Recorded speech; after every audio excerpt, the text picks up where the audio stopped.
Tyler, welcome to Podcastina. Hey, how's it going? Good. Thanks so much for doing the show. When I heard about your adventures, I was like, I need to know more. I need to know everything. No, I'm happy to be here. I appreciate it.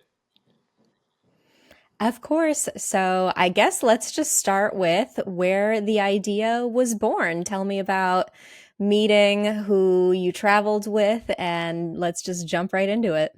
Yeah, sure. So I this all started in 2010.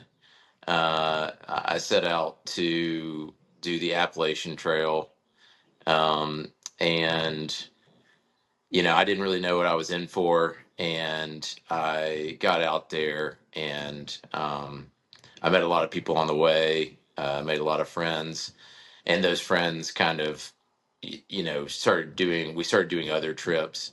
So here we are in 2025. Since then, we completed the Appalachian Trail in 2010. We rode bicycles from Seattle, Washington to Key West, Florida in 2012. We hiked from Mexico to Canada, through California, Oregon, and Washington in 2017. We did the Continental Divide Trail, Canada, Mexico in 2019. And here we are in 2025, and we just got done paddling the entire Mississippi River.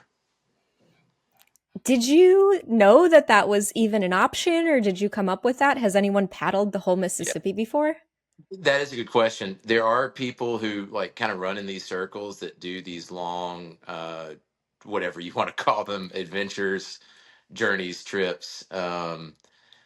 There are some people who do this. I think for reference, though, the backpacking is much bigger. Last number I saw with the Appalachian Trail is I think like 1,500 people a year are trying it, attempting to make the whole thing, and I think the number I saw with this is like 60.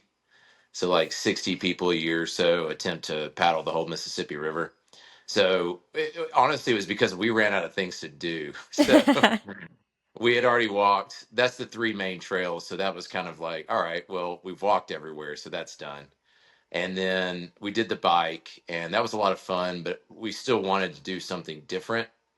So I guess paddling somehow came to mind. And where we always do it is like we say, okay, when we came up, let's do a bicycle. It was like, what are the two farthest places away from each other? Let's do that in the United States at least. And so when we said, I don't know, maybe a paddle, it was, well, the Mississippi River. So it's like the longest thing we could think of. So that's really how that was created. And the whole concept was born out of just another way to travel across the country really slow, and see it in kind of an adventurous way, I guess. It's incredible. Now, I wanted to give people, I pulled some numbers from your blog so I can give people just a better understanding of the scale of this, because I think I hadn't thought about it until I looked Yeah. into it. So the total length is 2,295 miles, with just a little asterisk that the Correct. river does change a little bit every year. It took you 3 months: Yep. August, September, October.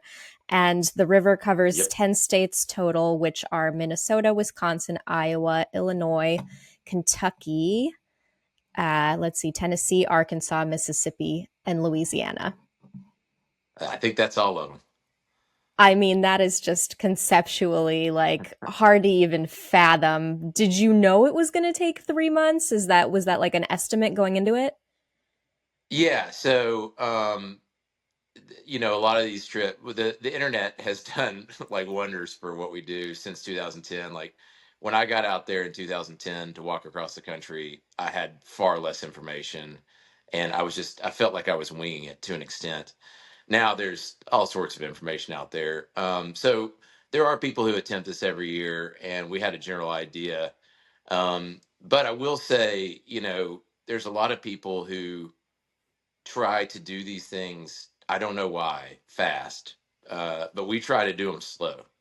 We try to do like an appropriate time frame. We want to, if we're going to be out there, we want to be out there and really experience it and not rush it and try to soak in as much as we can along the way. So 3 months was like a really good kind of slightly slower than normal time frame for it. So we knew we were going to finish when we did. There was times when we were actually slowing down on the river to stay out there longer. Um, Certainly times where we had to speed up too, but we kind of, when most people just say, I want to do as much as I can every day, we say we want to experience as much as we can every day and, slow down at times. Now, in relation to the other adventures that you did, I guess they call it the Triple Crown. How long did those take? Okay, so the Appalachian Trail was the longest. It was 6 months. The bike was 4 months. The PCT was 5 months. The CDT was 4 months, and this was 3 months. So the paddle was the shortest, and the AT was twice as long, for reference and for all of them. Okay, thank you for that. And then can you tell me about who you teamed up with and how that came about? Yeah, yeah, absolutely. I think that's one of the most unique aspects of our kind of timeline with this, because there's plenty of people who try this sort of thing and do these sort of things, or not plenty, but we're not alone out here. In your community. And yeah, there's a community for sure. So when I started the Appalachian Trail in 2010, it was a rainy day. It was a cold day. My dad dropped me off, and I think he thought I would call him within 2 hours to come pick me up. And I kind of thought that too. I went out there. Again, this is pre a lot of information on the internet, I guess. And so I kind of just started walking, thinking like I might not meet someone for who knows how many months this takes. I don't really know. I'm just going to start walking and see what happens. There's an 8 mile trail just to start the trail. And the first person I met was this guy on the side of the trail. It was 4 miles in of this 8 mile trail to even start the whole thing. And, we just started talking. I said, you're the first person I met. He said, same. I said, well, it's 4 miles to the beginning. You want to walk together, maybe get some pictures of each of each other at the beginning. And we did that. And I mean, the longest story short, here we are. It was just us two completing this paddle together. We've done every single trip since, beginning to end, and that's just like a super special relationship. It's got its ups, it's got its downs, it certainly has its stories, and it's just been super special. His name is Boo Boo. We all have trail names. Mine's T Funk, and his is Boo Boo, and yeah. So that's been a really cool aspect of this journey, is just being able to do it with someone and meeting so many people along the way. This past trip was actually our smallest group. We started every other trip with, I think we started up to 8 people on two of the other trips. We started with three on this. We lost, he's still alive. We lost one person on this one at the beginning. And yeah, so it was me and Boo Boo the majority of the time. And it was more intimate experience since it was just two of us, but it was still a great time. What was it like losing someone so early into it? Because during our pre-interview, you mentioned your third sustained a back injury. Yes, yeah. We started with another buddy of ours, Mike, and he was ready to go. We were all ready to go. And the first 3 days of this trip were, I just can't explain. They were something that we never could have expected. There was a storm. They call them derechos up there. I didn't even know that was a thing. I think we call them hurricanes here. Uh, but it was this huge storm up in northern Minnesota that the winds were Category 3 hurricane winds, but that not just like a hurricane. They were all like, across a whole region.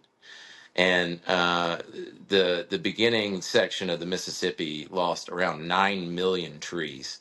Whoa. So they were all falling across the river. And when this thing starts, it is. it gets down to 3 feet wide at times. It's a tiny little creek at the beginning, and all these fallen trees just were crossing the river, sometimes at your face level, sometimes at boat level, water level, just under the water, just above. And for that reason, our first 3 days this year, this season, were super unique, and I would say adventurous would be a good word for it. So, with that said, it was just very, very difficult 3 days, and there was a lot of falling out of boats. There was a lot of just surprises, and he ended up, getting knocked out of his canoe 4 times and swimming entire sections when it got deep and swampy, and hitting rocks and things like that. And he just said, I need to go to the hospital after day 2. And he got to the hospital and he had 3 fractured vertebrae. Wow. And I think we were just in shock because we were still, this is still very much like an individual activity. There are 3 of us starting, but we have to take care of ourselves first and foremost, and propel our vessels first and foremost. We can't, there's only so much we can do for each other than keep, morale high, which is important, very, very important. But that's about it. So at the end of the second day, he suddenly had to go to the hospital, and he found himself in that situation.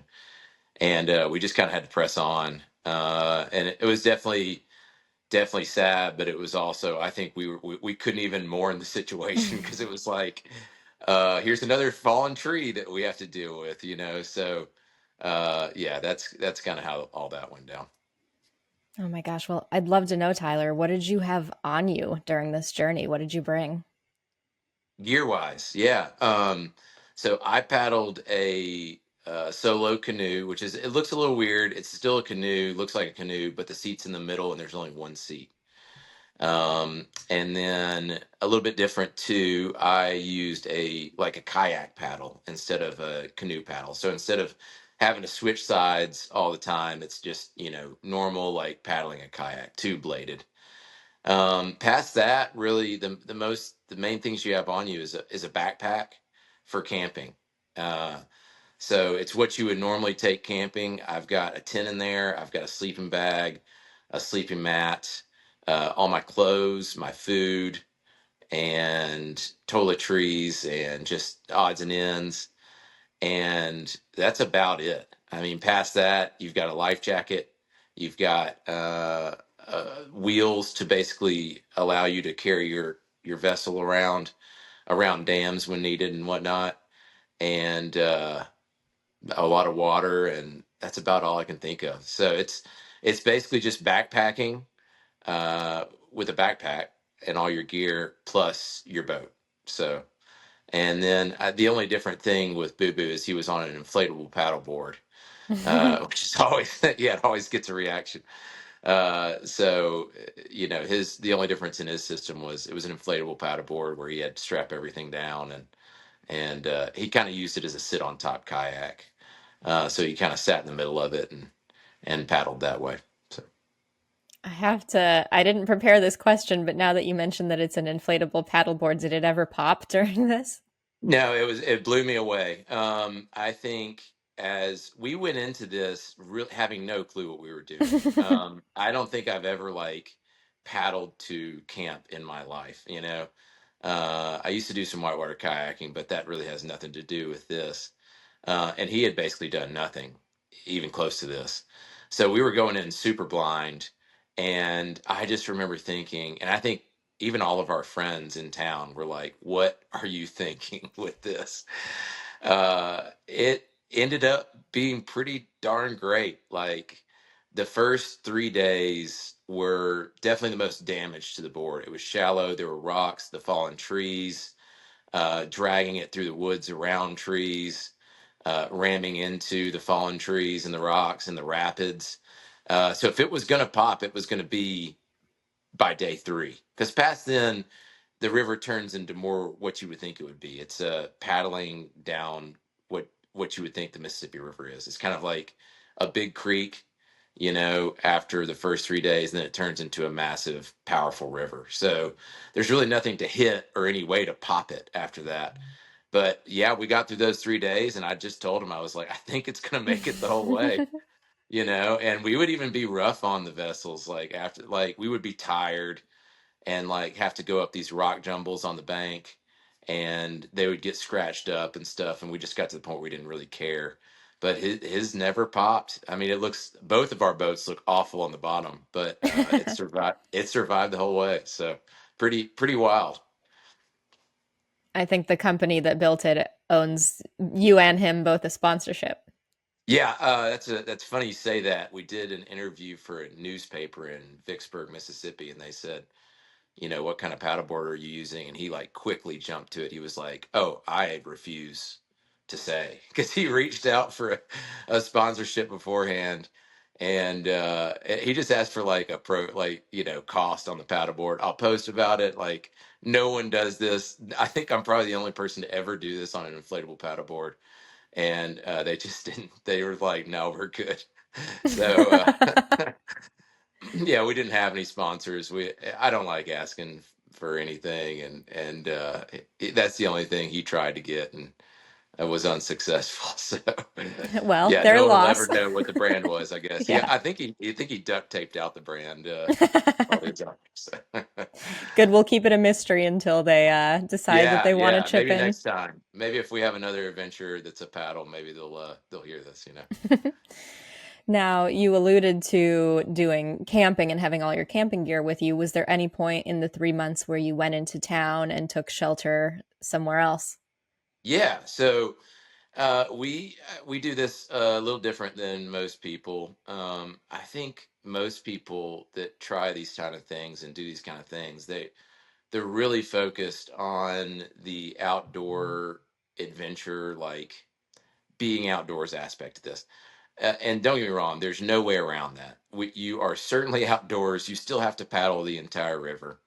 But for us, the way we like to do things, and I think that's why me and him and other people we've done some of these trips with get along, and because we agree on this one core concept is that if we can get into a town, we probably are, and because that's where we're going to meet people, we're going to try new food, we're going to hear new music, we're going to hear new accents, we're going to just see different cultures.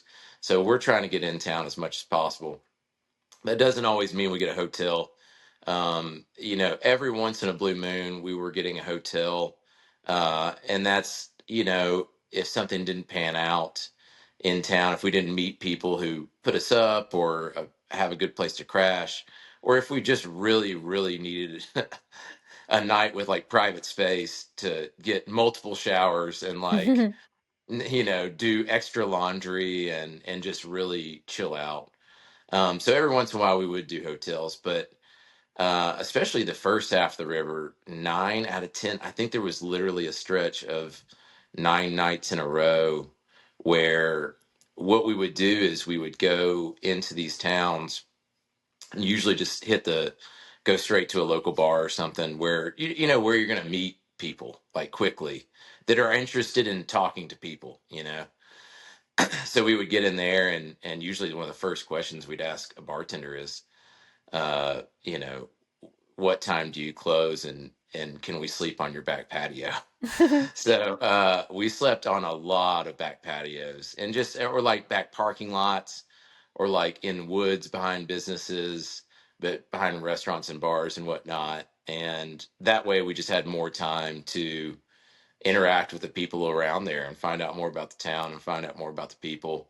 And so it was this really mix of doing, meeting the people and camping somewhere. We call it stealth camping, which is kind of like camping in town.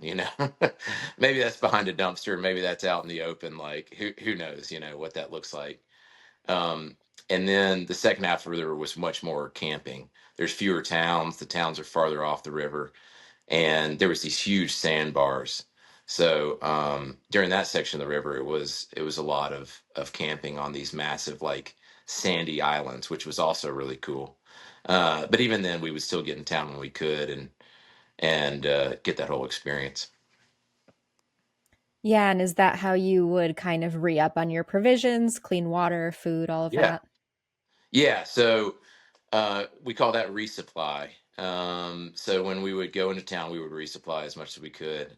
It would be, yeah, where we would grab more food to keep going, food for the next however many days. We kind of plan out how many days it is to the next stop, how many miles it is, where we can get more food. Because you don't want to take much more than you have to, because it is weight. And while weight wasn't as important on this trip, it's still weighing your boat down, and you want to just move as fast as possible. So we would get in these towns, and we would go to a gas station. Oftentimes, it was just gas station, which is tough when you're that's all your food for the next 3 days or whatever. But that's what it comes down to a lot. Sometimes we get grocery stores, a lot of sometimes bigger convenience stores, and then with water, we would do the same. We would carry gallon jugs and just be customers at a gas station or Dollar General or whatever, and be like, "Can we fill up these gallon jugs in your sink in the back or whatever?" And just have that for water. I hear some people drink out of the Mississippi. That is not me, and yeah, I didn't do any of that, even with a filter or anything like that. So I'd rather just get some tap water in town and carry it along. So. Probably the safest option is to do it that way, I would imagine. Yeah, it can't hurt. It can't hurt. No telling what's in the river. So, Yeah. What was the longest like stretch where it was desolate where you were in between oh, that's a towns? good question. Um, so the longest stretch, the longest remote stretch was Memphis to Greeneville, I believe. Greeneville, Memphis, Tennessee to Greeneville, Mississippi, which is interesting. I think that was like 155 miles, maybe. But what's interesting is most people actually skip Greenville because it requires a 5 mile paddle upstream. Uh, Basically, you just add 10 miles to your trip to even get into Greenville. And so most people skip it. So I think most people stretch right there is over 300 miles from one town, from Memphis to, I think, Vicksburg, I guess, is the next town. But us being who we are, we're going to every town we can.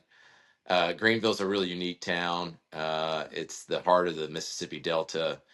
Lots of culture there, lots of blues history there. Just a really interesting town. It ended up being one of our most interesting stories of the whole trip. So we're glad we did it. But yeah, so that remote stretch could have been a lot more remote had we not had the ambition to see all the cool places. What was it about Greenville that stood out to you? Uh, uh, that the culture, I get. End of the day, the culture. We pulled up to this. We didn't know what to expect. I had never been to Greenville, even though I'm not too far from it on the map as a drive. I think it's an unknown town, but it's a big-ish town. And we pulled in. There was this the boat ramp was sketchy, was decrepit, and we're like, oh, what are we getting into here? And then there was like this, what you might call a marina, just past it. So we're like, well, let's go up to this marina, whatever it is. And we get there, and there's like a sign that says Greenville Yacht Club. And that is an exaggeration. To call that place a yacht club was, we just started laughing. I mean, it was like, I'm not putting it down because instantly we met, there was a guy there on his pontoon boat that uh, instantly kind of took us in, and and we were like, well, we'd love to dock here because obviously it's like a gated thing, and like our stuff would 100% be safe, and we wouldn't have to worry about it. And he was like, let me call the Commodore. He gets, that guy on the phone. We get the approval. They're so nice.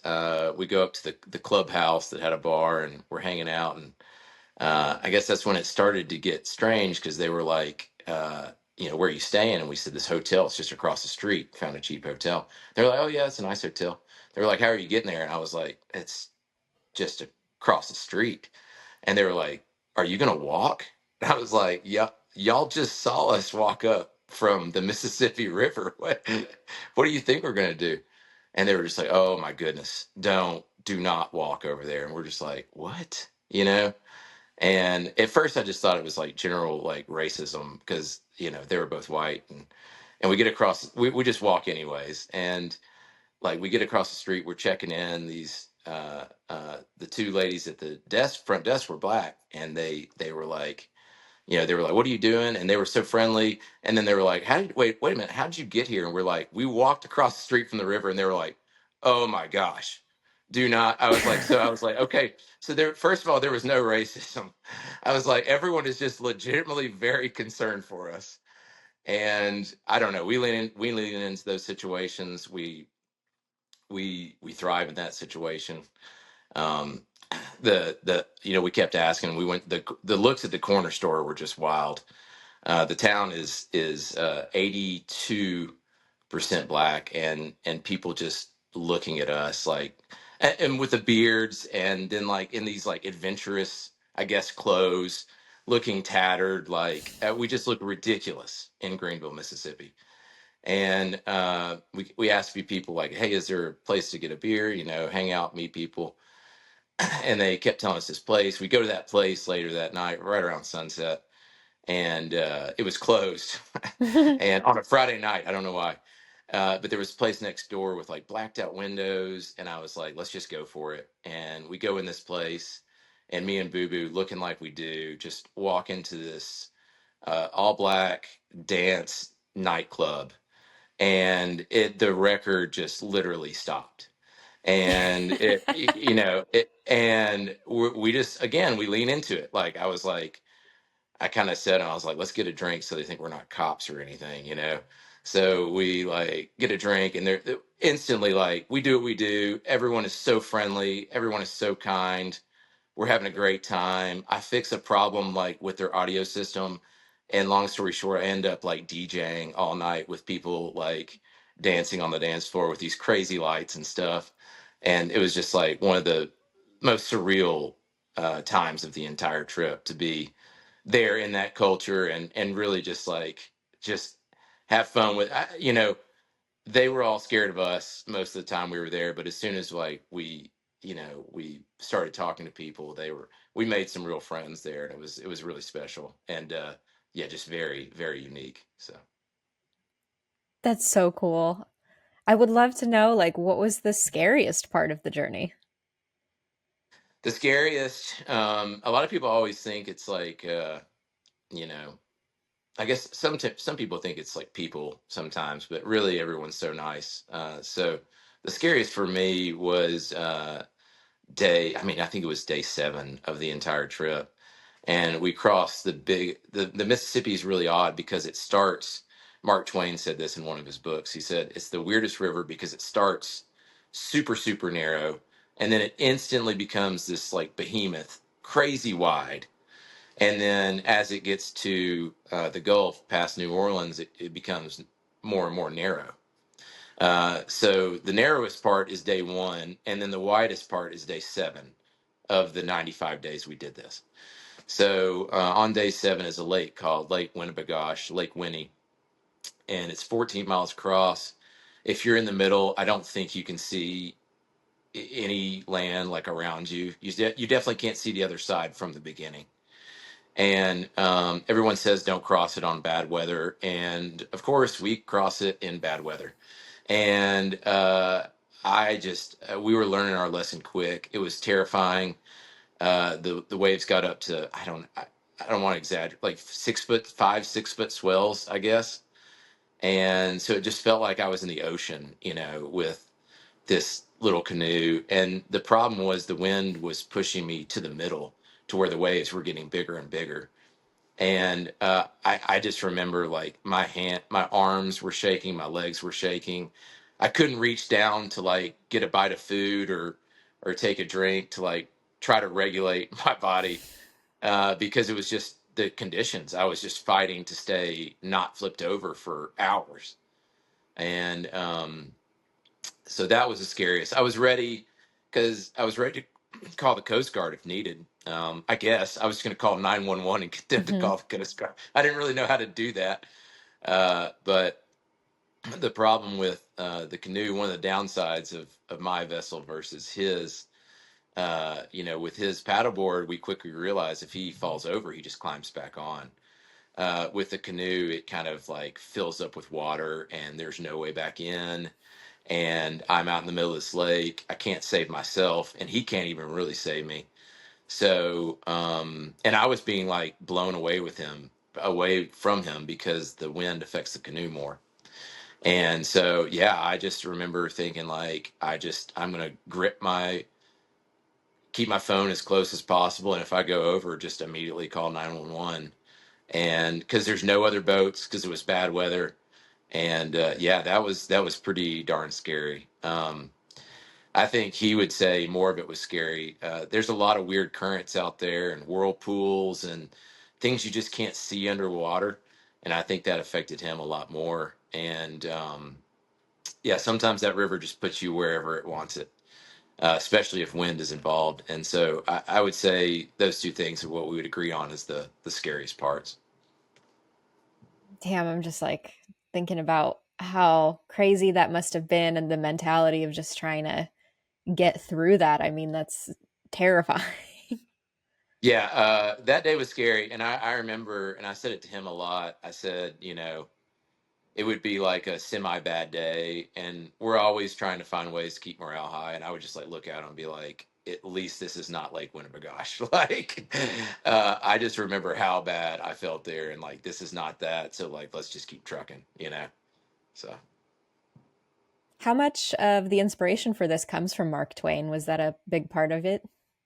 no, zero, but that was really really cool. So his hometown's on the river, and like we went up and saw like Tom Sawyer's house and Huckleberry Finn's house and like the fence they painted, I guess, and all that stuff. So I listened to Huckleberry Finn on the river. That was just super fun, and like bringing back childhood. And then I wrote a book called Life on the Mississippi, which was super fascinating, and like the history of the river up to when it was written, like 1880 something.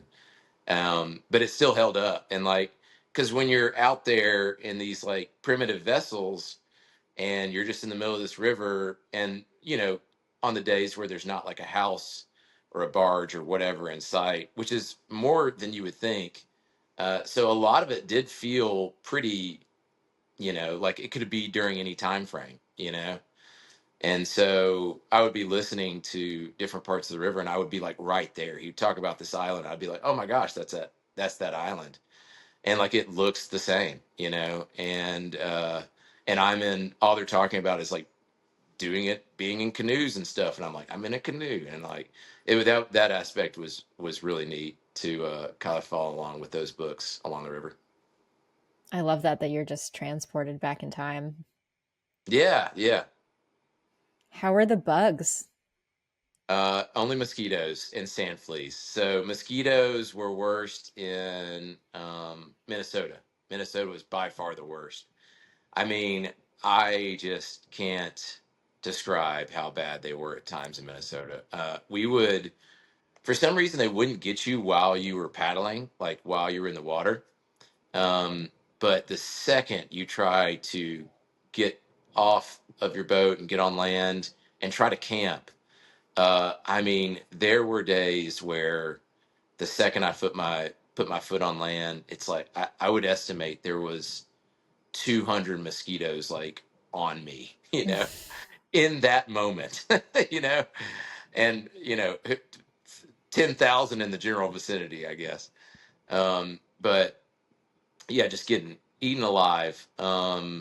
And bug spray works to an extent, but also like it's warm outside. You really don't want to have like full sleeves on, pants on, like mosquito net on. You're just sweating, and you don't really want that either. And there's ways to deal with them, but we didn't never really found a great way. So they actually call it the state bird up there as a joke. The mosquitoes, their state bird. We saw signs with that all the time. And up there were leeches too. I guess I missed that one. I guess I would consider that a bug. So those aren't fun. There was some times where those affected us. That's really gross. And And then on the sand south of St. Louis, the second half of the trip, all those islands, they were so good. Sandbars were wonderful for camping, but they had one downside. And they even kept away the mosquitoes because it was far enough away from the woods where the mosquitoes like to be. But there were sand fleas there. And like, I would just wake up the next morning and look down at my foot when I got back in my boat. And it's just like, it looks like leprosy or something just from sand fleas. They don't hurt that bad, but they were not fun.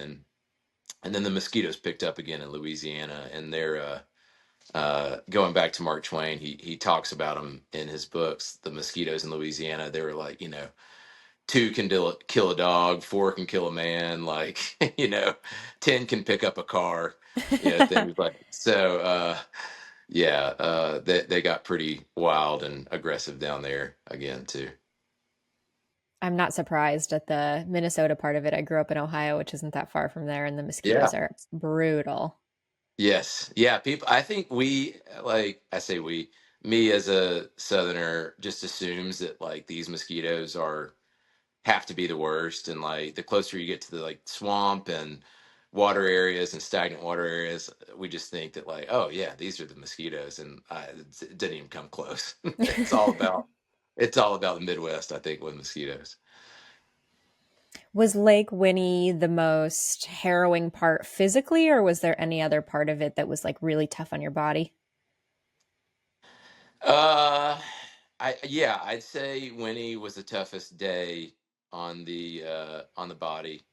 Um, that was certainly the toughest day, but I'd say the other worst times, body wise, was um, basically dodging ocean liners toward the end. We would, every once in a while we'd have to cross the river, and right as we need to cross, here comes this like oil tanker flying around. Those things move way faster than I expected, and they move way faster than barges, and they're like 90 times the size. And they would just be making a corner, and it was just you just had to turn the gas on, just go as fast as you could across the river. And so I would say just spurts like that. But other than that, it was pretty chill. Like you just kind of paddle all day. You do paddle all day, so that takes its toll. Um, I mean, it's just paddling a boat. And I think the other trips were a little more taxing. The backpacking seems to be more taxing, like on the knees and whatnot. But this was relatively okay. I think one misconception was that we would just float down the river because we're going downstream. But really, that never really panned out. We were paddling. If we were in our boats, we were paddling 95% of the time, or Wow. you're not going much of anywhere. Especially if there was a headwind. If there was a headwind, I mean, if you stop paddling, it's taking you upstream. Hmm. You're going backwards, so you have to actively fight to go forward. So headwind was the other thing where if we were on a long stretch where the wind was going like due north for the whole day, it would be really taxing mentally too, because you're so used to having no wind or tailwind and having no problem doing 35, 40 miles a day, and then all of a sudden you had a bad wind day and you make it 15 doing twice the work, and it's like what are we even doing? Was there a moment in this 3 months that felt particularly spiritual or transformative? Hmm. I get that question a lot, and I love that question. I think I think it's a broader question than this trip. When I did the Appalachian Trail in 2010, that was like so life changing. And I learned so much about myself and what I consider like the world, I guess, and everything. So it felt super enlightening and spiritual in a way, and all those things. And I think since then, I guess that aspect of the magic has maybe died a little bit, but it also it's like on that trip in 2010, it's like I kind of found a purpose, I guess. I don't. That's probably not the right word, but like I realized I really enjoyed these things. I realized that they made me truly happy, and so that's why I keep doing them. And so I get that feeling. It's kind of getting that feeling back when I do more of these trips, and that's how I felt on this one. It just feels really good to be out there and experiencing the world in that way, and learning about new cultures and everything like that. So I think that's those most of the goosebump moments, I guess I would call them, when it feels like really good, and you can tell that this is a surreal experience. Is most of those times we're just being in super unique situations and places, and you just kind of smile, and you realize where you are, what you're doing, and honestly how incredibly ridiculous it is. And it makes you feel something. And I live for that. We call it the bug. Once you get out there, it's that's why people, are a lot like us. Usually there's not many people who just do one and call it quits. So we get kind of addicted to the lifestyle because I think it's just such a wonderful way to live and travel and experience new things. So yeah, I get out there and I live for those goosebump moments. So. It reminds me of this saying that I've heard that self-esteem is built on esteemable acts. So when you do something that is that impressive, whether it's impressive to you, your community, whoever, that's the thing that makes you realize what you're capable of. Yeah. Um, and I think that kind of ties in with I do when I do my blogs. My send off is I didn't think that much of it, but I said it's do what you love. And a lot of people come up to me during these things and after these things and everything to say that the most common thing people say is like, I could never do that. And I'm like, okay, maybe. Usually if it's age, I'm like, honestly, everyone out there, it's usually not people my age. It's usually people that are 25 or 65. It's like before their life is really kicking off, or retirement. um, so I think any age can do it. um, there was a family out there with like a mom was taking seven of her kids, like ages like teens to five or something. It was crazy. Like any age can get out there and do this. And uh and then when it comes to hindrances, yeah, there are real hindrances that you might not be able to get out there. But I just encourage people to find something for them. Whenever I talk about this, when I say do what you love, I don't mean go do this. If it is this, that's awesome too. I love to talk to you about it and talk you into this as well. But I mean, if it means like you love baking, like just try to do that more often. And I think that's why I sign off that way. And why I keep doing these things is just find something you really love, because it's a short life, and do it while you can. And yeah, I don't know. That's my overall kind of concept with this. Were there any particular moments of kindness that stand out to you with everyone you Oh met? my gosh. I mean, that list is just so long. I can't even think of one. It's so long. I mean, it's like every single day, because again, the way we do this is a little more unique. We are trying to meet people every day.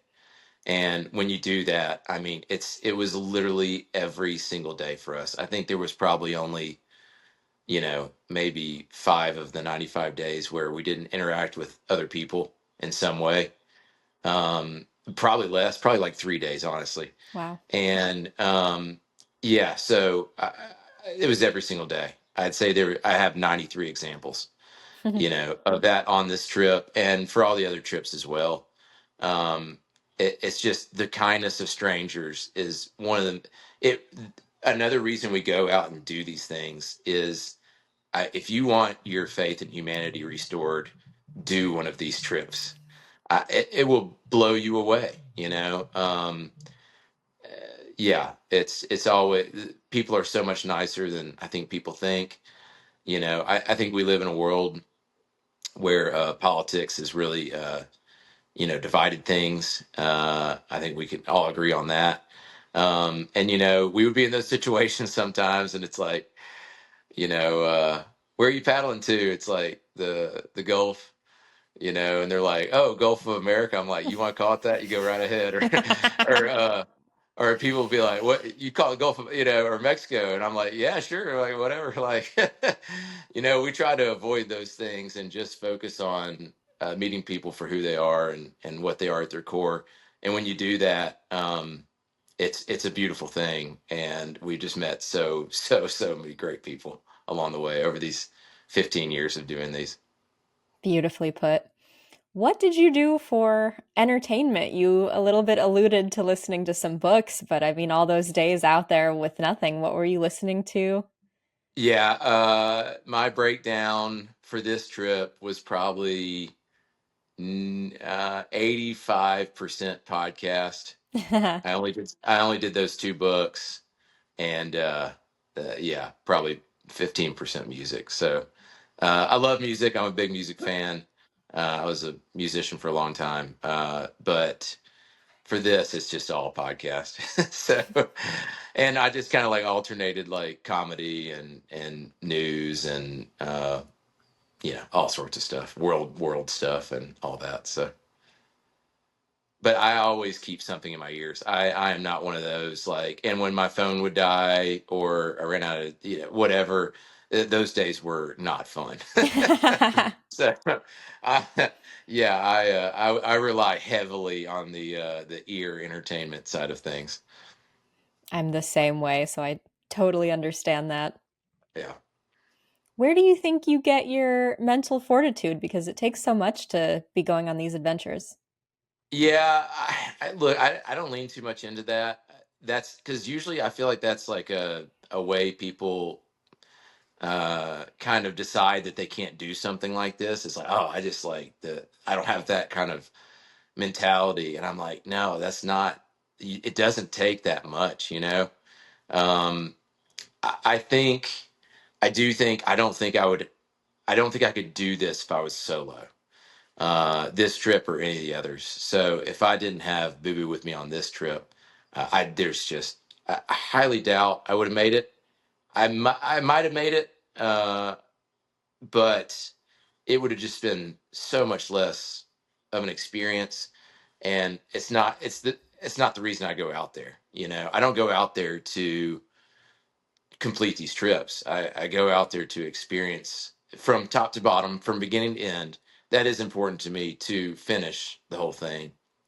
But as far as the mental fortitude, there's just so much good to look forward to. So I guess if I have mental fortitude in a way to, encourage people to have it, I guess, is when it got bad, uh, every day other than Lake Winnie, I would do things like say, well, it's not Lake Winnie, or if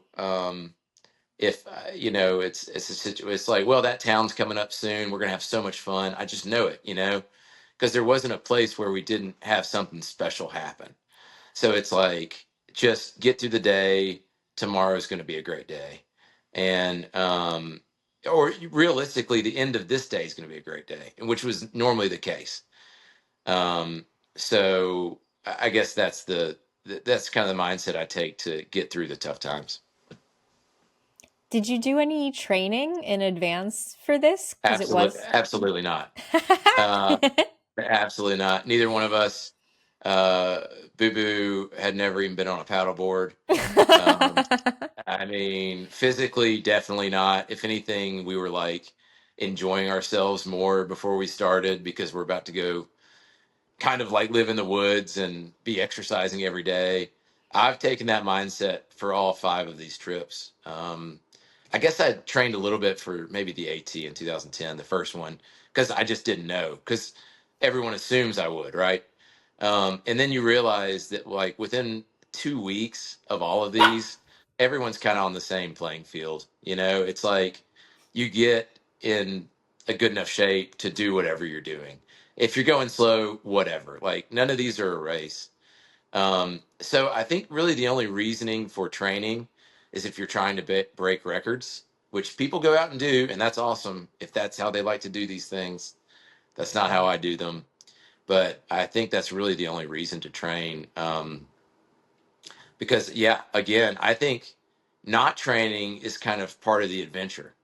Like, going out there and not having experience doing this, not being in the best of shape, and just going as you go. And it kind of like being thrown into this kind of allows it to be more of an adventure. And that's what we're looking for at the end of the day.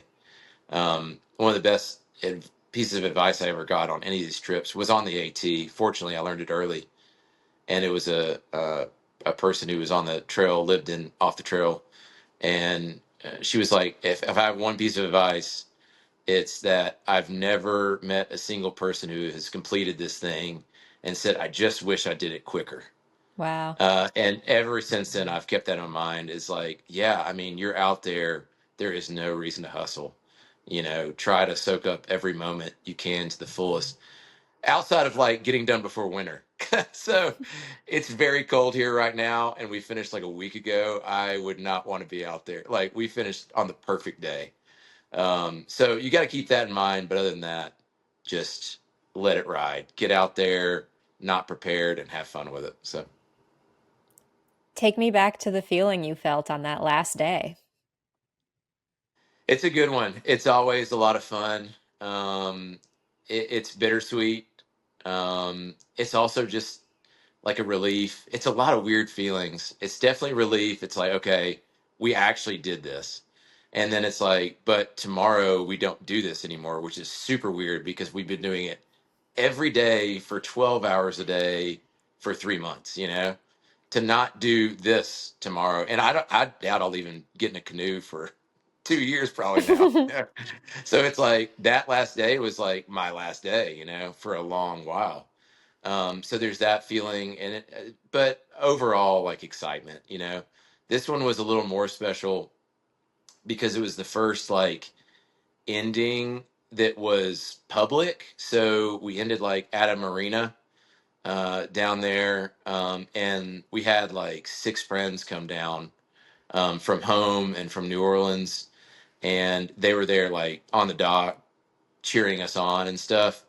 So that was super super fun, and just like for people to see that emotion we have at the end was really unique. And I think it made me more emotional because we've gotten to the end of these things and it's just, like if it had been in the middle of the woods and it was just me and Boo, we just kind of look at each other and we're like, all right, well, you know, that's it. But having people cheer and like, we got to hug each other at the end, and it made it pretty special this time. And how's it been readjusting to normal life now that you've been back for a week or so? Air conditioning is wonderful. Water on demand is wonderful. Access to hot meals is tremendous. Yeah, it's a bed is a really great invention. So it's wonderful. I don't have a problem with any of that. So the only thing I'll really miss is the being in a new place every single day with new people, and um, yeah, I'll always miss that. But the acclimation for me is just it's comfort, it's creature comforts, and those are great things. So Those are probably the things that I would assume keep most people from doing things like this to begin with. yeah, yeah, there's no doubt you have to like camping. There's no way really around that, and you have to like essentially what you're doing. So walking, paddling, or bicycling, and as long as you can get by on those three things and be fine with camping, people love it. But I'm always surprised. I think a lot of people say they wouldn't like it, but I think most people would, because I think most people can get over a few of those creature comforts. Yeah, we would all, it's like a reverse hedonic treadmill effect where you just get used to like the Yeah, lack of amenities instead. yeah, exactly. When you live it every day, it's life is what it is. You still think about it, but not as much. What was your biggest takeaway from this particular trip? Uh, I think I've been taking away the same thing for the past few trips, and I, but it also like it's that recharging aspect, right? It's that recharging of my faith in humanity, of remembering that all people are just so great, and the capacity for human kindness is way bigger than we all think on a daily basis. Um, so it's less of a takeaway and more of that recharging for me personally. Do you know what's next yet? No. I think my wife would kill me if I know what's next already. Yeah, I don't know. We've talked about things. We've done all the walks in this country. When it comes to like in the United States, we've done all the walks.